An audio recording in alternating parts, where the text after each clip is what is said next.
Todos os programas que a senhora citou são muito importantes, mas a gente acredita que falta ainda uma maior difusão deles nos municípios. A saúde preventiva, por exemplo, ainda não é tão trabalhada como, por exemplo, o programa de saúde da família. Isso acarreta, na verdade, alguns hospitais. E a gente gostaria de citar o exemplo da Santa Casa de Misericórdia, em Belém, que recentemente foi destaque nacional, não só agora, mas outras vezes também, com a morte de várias crianças que estavam na UTI, escândalos de UTI neonatal no estado do Pará, onde nós temos um número muito reduzido. E tudo isso poderia ser resolvido se houvesse um investimento maior, se houvesse uma preocupação maior nos próprios municípios de se investir na medicina preventiva. Qual a sua visão? O que é que acontece? O que é que está faltando para que se haja esse investimento, já que existe a verba específica, já que existe essa ajuda do Ministério da Saúde? Olha só, esse problema da Santa Casa acontece em todas as capitais, não é uma particularidade só do estado do Pará, não. O que acontece é exatamente isso. Como não há um estímulo à interiorização do médico, então o que acontece? Os pacientes que deveriam ser tratados de forma, quer seja preventiva, tanto a medicina preventiva como a medicina curativa é muito importante nessas localidades.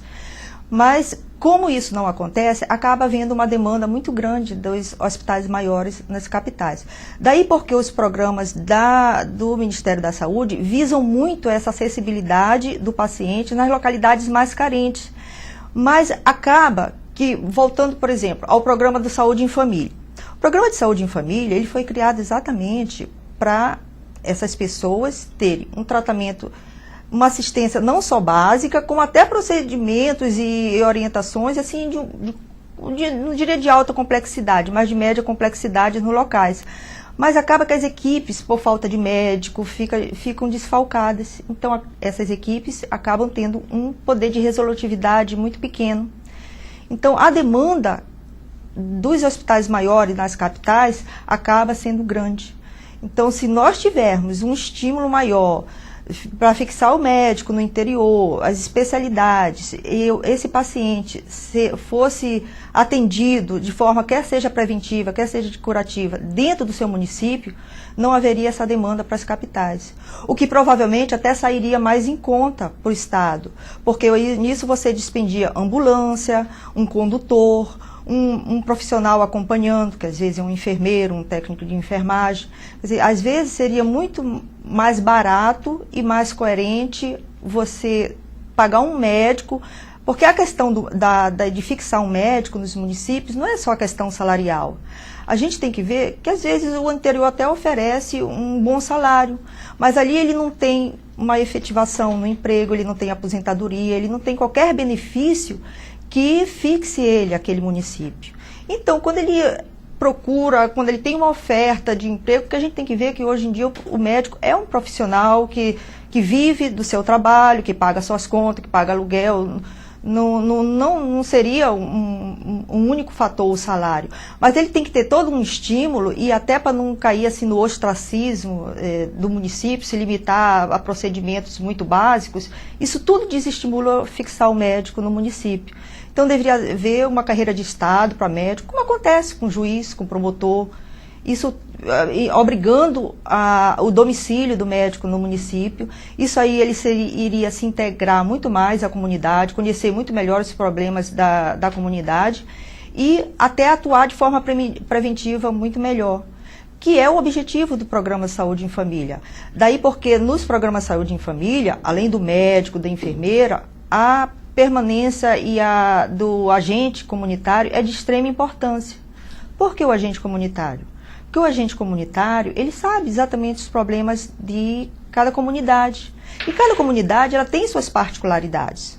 Uma comunidade predomina desnutrição, então ele vai atuar mais naquilo. Outra vai predominar, dependendo do tempo, a dengue.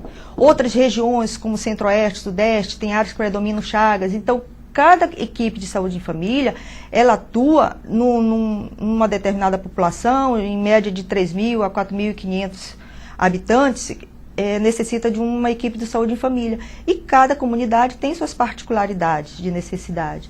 Então, daí a importância do agente comunitário nessas comunidades, e que deve ter um espírito de liderança.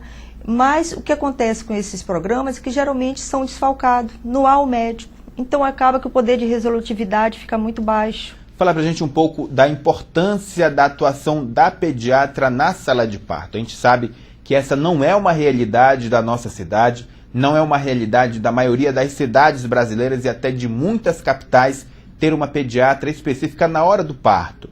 Os partos geralmente são feitos por obstetras, por cirurgiões, por clínicos gerais e, na maioria dos casos, por técnicos de enfermagens experientes que, por verem a coisa se repetir várias vezes, acabam fazendo o parto, e a presença da pediatra, na maioria das vezes, não acontece com muita frequência.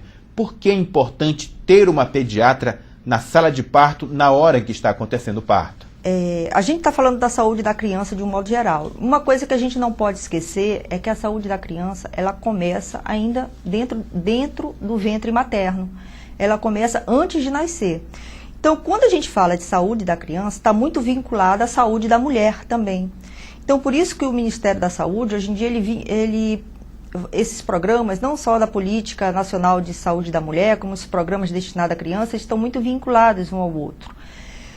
Então, como que a gente pode ver uma criança ainda dentro do útero?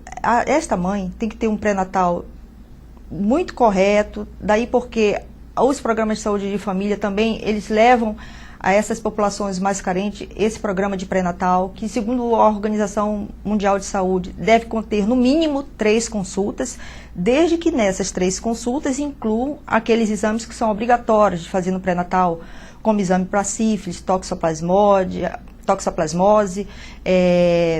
herpes, citomegalovírus, inclusive AIDS, Chagas, principalmente nas regiões de centro-oeste, sudeste, onde predomina, hepatite B também. Por quê? Porque são patologias que, quando detectadas ainda na vida fetal, ainda intraútero, e tratadas, isso provavelmente vai melhorar em muito o prognóstico dessa criança ao nascimento.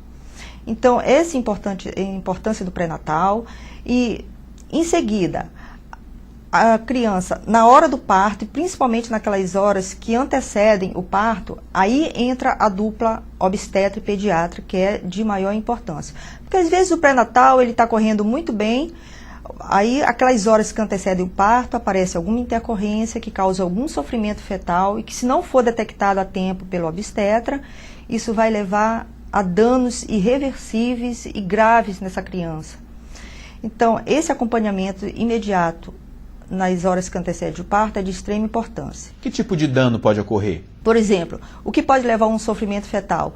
Uma placenta prévia que, se for detectada, é um prolapso de cordão. São patologias que ali o médico sabe acompanhar, e pelos batimentos fetais ele consegue anteceder esse sofrimento. A parada no próprio trabalho de parto.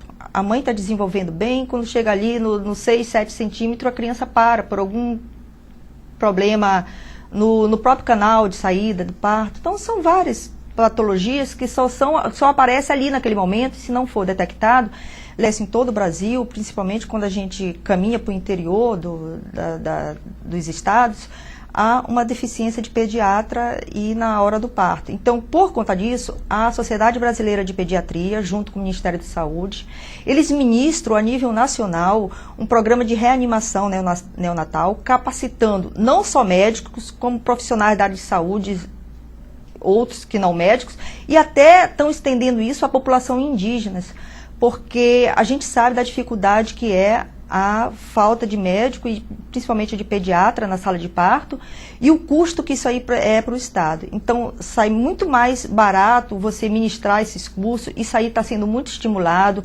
As secretarias de saúde podem solicitar isso da Sociedade Brasileira de Pediatria e do Ministério da Saúde, porque ela está vendo todo um estímulo exatamente em capacitar as pessoas para dar uma adequada reanimação na sala de parto. Esse curso, lógico, para quem você vai ministrar, por exemplo, se for para índio, você vai usar uma linguagem apropriada que seja entendida. Se for para profissionais não médicos, também uma linguagem que seja bem entendida, para poder ter êxito. Já já a gente volta para o terceiro e último bloco do programa Via Direta Cidadão com a doutora Maria de Nazaré Rufino de Matos, pediatra, para falar um pouco mais sobre pediatria. Não saia daí, o programa Via Direta Cidadão vai para um rápido intervalo comercial e volta já já.